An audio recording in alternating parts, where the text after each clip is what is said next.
Hey guys, मेरा नाम है Anubha. Welcome to biology ed. और आज के वीडियो में हम हाउ डू ऑर्गेनिजम्स रिप्रोड्यूस इस पूरे चैप्टर का रिवीजन करेंगे। तो अगर आप एग्जाम्स फेस कर रहे हैं या आप एक क्विक रिवीजन चाहते हैं तो वीडियो को देखते रहिए। बहुत से क्वेश्चंस मैं इस वीडियो में डिस्कस करूंगी जो आपसे एग्जाम में पूछे जा सकते हैं। आई नो कि ये टाइम आपके लिए बहुत कीमती है, इसलिए आई मेड श्योर कि एक एक मिनट इस वीडियो का आपके लिए बेनिफिशियल हो। और जैसे जैसे टॉपिक रिवाइज होता जाएगा तो जो पॉसिबल क्वेश्चंस आपसे एग्जाम में पूछे जा सकते हैं उन्हें हम डिस्कस करते जाएंगे। इसलिए वीडियो को एंड तक जरूर देखें। हो सकता है कि कुछ ऐसे क्वेश्चंस मैं डिस्कस कर दूं जो एग्जाम में आ जाएं। तो चलिए without wasting any time let's get started.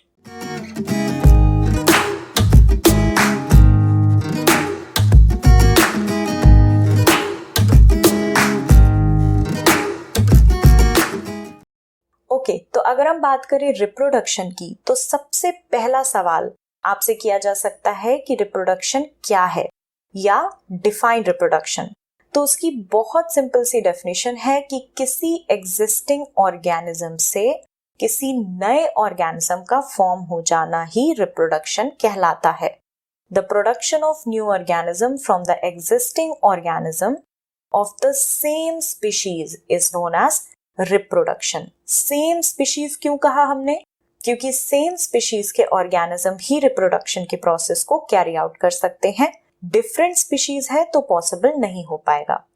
अब दूसरी बात आती है रिप्रोडक्शन क्यों जरूरी है, क्या नीड, क्या सिग्निफिकेंस है रिप्रोडक्शन का, ये आपसे एग्जाम में पूछा जा सकता है। तो देखिए, अगर रिप्रोडक्शन नहीं हुआ तो क्या होगा? कोई भी स्पीशीज का ऑर्गेनिज्म है, उसने नए ऑर्गेनिज्म नहीं बनाए और सपोज करिए उसकी डेथ हो गई, तो ऐसे में जो स्पीशीज है वो एक्सटिंक्ट हो जाएगी, खत्म हो जाएगी। और अगर सारी स्पीशीज ने रिप्रोड्यूस नहीं किया तो life as we know on earth will cease to exist. तो रिप्रोडक्शन स्पीशीज को कंटिन्यू रखने का काम करता है, या हम कह सकते हैं the process of reproduction ensures continuity of life on earth and reproduction is essential for the survival of a species on this earth। अब रिप्रोडक्शन के टाइप्स की बात करते हैं। तो आपको पता होगा कि रिप्रोडक्शन दो टाइप्स का होता है, एक एसेक्सुअल रिप्रोडक्शन और एक सेक्सुअल रिप्रोडक्शन। तो पहले हम इसे डिफाइन करेंगे और फिर हम इनके बीच डिफरेंस डिस्कस करेंगे। ओके, तो एसेक्सुअल रिप्रोडक्शन को हम कैसे डिफाइन कर सकते हैं? किसी एक ऑर्गेनिज्म से नए ऑर्गेनिज्म का फॉर्म होना without involvement of sex cells या गैमीट्स। और वहीं सेक्सुअल रिप्रोडक्शन की अगर हम बात करें तो दो पेरेंट्स से नए ऑर्गेनिज्म का फॉर्म होना with the use of sex cells या गैमीट्स। अब अगर आपसे पूछ लिया जाए कि एसेक्सुअल रिप्रोडक्शन और सेक्सुअल रिप्रोडक्शन में डिफरेंस बताइए, तो उसमें हम क्या पॉइंट्स लिख सकते हैं? That in asexual reproduction only one parent is needed and in sexual two parents are needed। दूसरा पॉइंट हो जाएगा in asexual reproduction gametes or sex cells are not involved while in sexual reproduction gametes are involved। और क्या difference हो सकता है? आपने sexual reproduction में पढ़ा होगा कि इसमें मेल और फीमेल गैमीट का फ्यूजन होता है और जाइगोट का फॉर्मेशन होता है। तो सेक्सुअल रिप्रोडक्शन में हम एक पॉइंट और ऐड कर सकते हैं कि fusion of gamete result in formation of zygote, और एसेक्सुअल रिप्रोडक्शन में there is no fusion of gametes, thus zygote is not formed. और फिर ऑब्वियसली अगर ज्यादा मार्क्स का क्वेश्चन आता है और आपको पॉइंट्स बढ़ाने हैं तो आप इसके बाद एसेक्सुअल और सेक्सुअल रिप्रोडक्शन परफॉर्म करने वाले ऑर्गेनिजम्स के एग्जाम्पल भी दे सकते हैं। ओके, और गाइज अगर आप ये रिवीजन वीडियो एंजॉय कर रहे हैं तो वीडियो को लाइक करके मुझे जरूर बताएं, और अगर आपने सब्सक्राइब नहीं किया है तो चैनल को सब्सक्राइब करना मत भूलिए। चलिए अब हम आगे बढ़ते हैं और बात कर लेते हैं एसेक्सुअल रिप्रोडक्शन के टाइप्स जो हमें पढ़ने हैं उसकी। बने रहिए मेरे साथ क्योंकि मैंने बहुत ही सिंपल डेफिनेशंस आपके लिए प्रोवाइड करी हैं और ये आपसे एग्जाम में भी पूछी जा सकती हैं। तो डिफाइन भी करते जाएंगे, समझते भी जाएंगे और रिवाइज भी करते जाएंगे। तो सबसे पहले आता है फिजन। अगर आपसे पूछा जाए कि फिजन क्या है या डिफाइन फिजन, तो ये एक ऐसा प्रोसेस है जिसमें यूनिसेलुलर ऑर्गेनिज्म स्प्लिट कर जाता है या कह लीजिए डिवाइड कर जाता है, और जो पार्ट्स डिवाइड होने के बाद मिलते हैं वो नए ऑर्गेनिज्म फॉर्म कर लेते हैं। अब फिजन दो तरह के हो सकते हैं, एक बाइनरी फिजन और एक multiple fission. Binary fission, by मतलब दो और फिजन मतलब स्प्लिट होना। तो बाइनरी फिजन में एक ऑर्गेनिज्म दो में स्प्लिट हो जाता है, यानी एक ऑर्गेनिज्म से हमें कितने नए ऑर्गेनिज्म मिलेंगे? दो। बाइनरी फिजन का एग्जाम्पल होता है अमीबा और लीशमैनिया। इस डायग्राम में आप बाइनरी फिजन इन अमीबा देख सकते हैं। ये एक अमीबा दो में डिवाइड कर गया और दोनों पार्ट से नए अमीबा फॉर्म हो गए। और मल्टीपल फिजन में क्या होता है? एक ऑर्गेनिज्म से ढेर सारे नए ऑर्गेनिज्म फॉर्म होते हैं। जैसा यहां आप देख सकते हैं, एक प्लाज्मोडियम है और इसके अंदर ढेर सारे डिविजन्स हुए, और येलो एंड ग्रीन कलर से जो आपको दिख रहा है वो ढेर सारे नए प्लाज्मोडियम बन गए हैं। तो मल्टीपल फिजन का क्या एग्जाम्पल हुआ? प्लाज्मोडियम। आगे बढ़ते हैं फटाफट और बात कर लेते हैं next type of asexual reproduction की, विच इज फ्रैगमेंटेशन। फ्रैगमेंटेशन में ऑर्गेनिजम्स काफी सारे फ्रैगमेंट्स या पीसेस में डिवाइड हो जाता है और हर फ्रैगमेंट से मैच्योर होके एक नया ऑर्गेनिज्म बन जाता है। इसका एग्जाम्पल होगा स्पाइरोगायरा। जैसा आप यहाँ इस इमेज में देख सकते हैं, ये एक स्पाइरोगायरा है और ये बीच से डिवाइड हो गया। जो फ्रैगमेंट हमें मिले उनसे दो अलग अलग स्पाइरोगायरा फॉर्म हो जाते हैं। अब फिजन और फ्रैगमेंटेशन काफी हद तक सिमिलर होते हैं। दोनों में जो पेरेंट ऑर्गेनिज्म है वो डिवाइड करके नया ऑर्गेनिज्म फॉर्म कर रहा है, लेकिन एक डिफरेंस इनमें है और ये आपसे एग्जाम में पूछा भी जा सकता है that what is the difference between fission and fragmentation.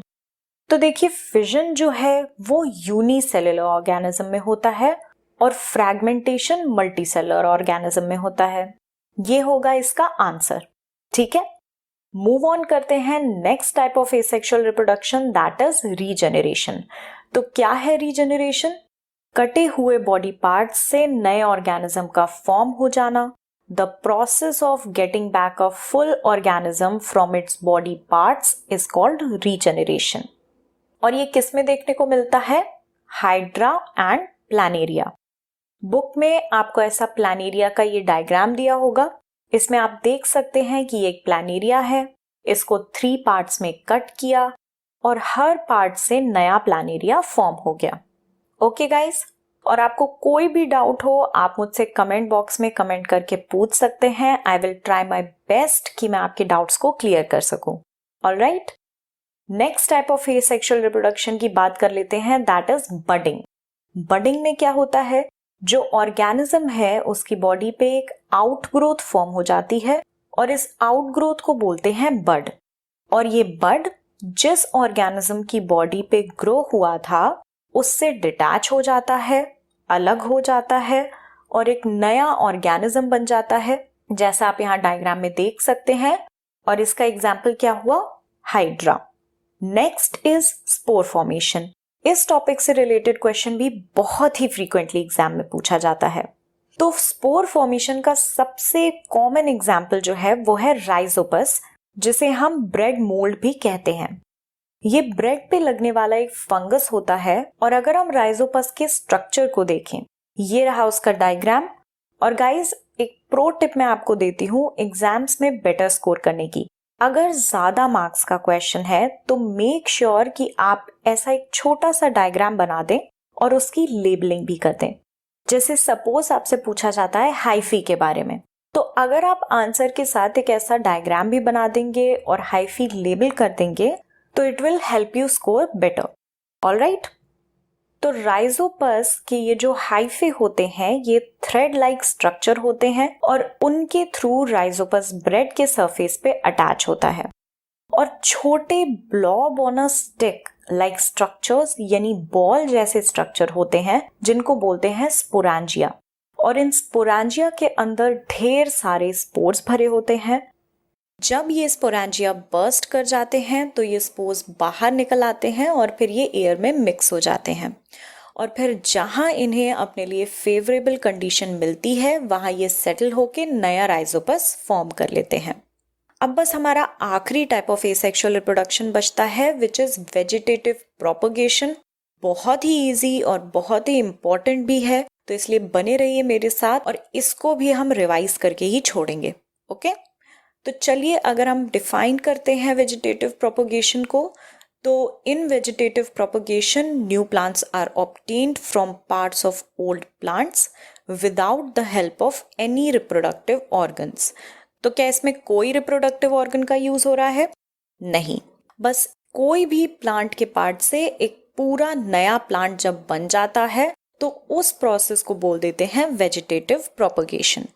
और ये दो तरह का होता है, एक नेचुरल और एक आर्टिफिशियल। नेचुरल यानी जो खुद से नेचर में होता है, और आर्टिफिशियल जो ह्यूमंस कराते हैं। नेचुरल वेजिटेटिव प्रोपगेशन का एग्जाम्पल है ब्रायोफाइलम। इसमें कुछ बड्स लाइक स्ट्रक्चर ब्रायोफाइलम के लीफ की मार्जिन पे फॉर्म हो जाते हैं, और जब ये बड्स डिटैच होके नीचे सॉइल पे गिरते हैं तो इनसे एक नया ब्रायोफाइलम प्लांट फॉर्म हो जाता है। अब आर्टिफिशियल वेजिटेटिव प्रोपगेशन की बात कर लेते हैं, तो इसके एग्जाम्पल्स हैं शुगर केन, रोज, जैस्मिन। यूजुअली ये उन प्लांट्स में कराया जाता है जिनमें सीड्स नहीं फॉर्म होती, या अगर फॉर्म होती भी है तो वायबल नहीं होती, यानी सक्सेसफुली नया प्लांट उनसे नहीं बन पाता। ओके, तो आर्टिफिशियल प्रोपगेशन के 3 मेथड्स हैं, cutting, layering and grafting. Cutting में क्या होता है?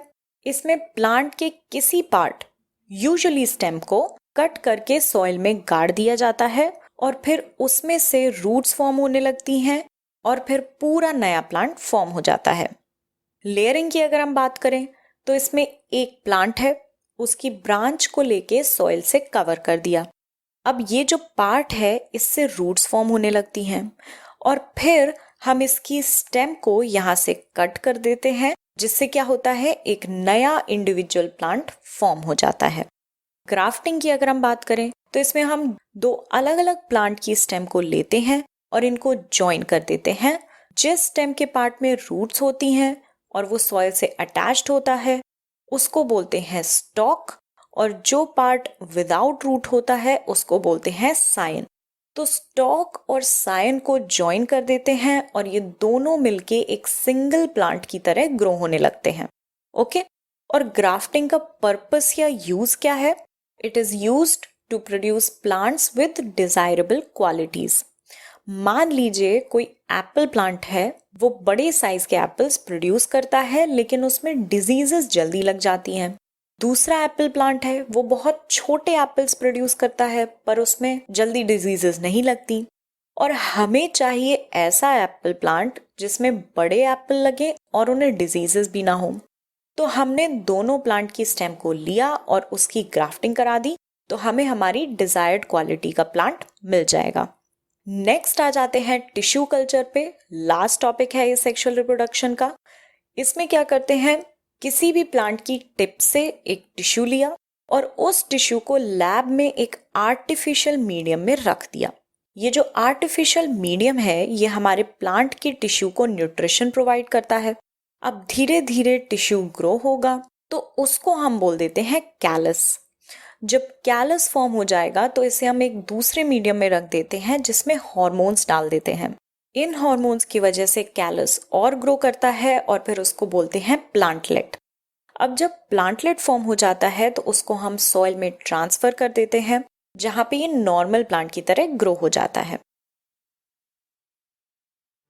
And that is it. Video अगर आपको पसंद आया तो इसे अपने फ्रेंड्स के साथ शेयर जरूर करें ताकि उनकी भी हेल्प हो सके। मैंने इस पीपीटी के पीडीएफ का लिंक अपने डिस्क्रिप्शन बॉक्स में दे दिया है, तो अगर आप चाहते हैं तो वहां से आप इसको डाउनलोड कर सकते हैं।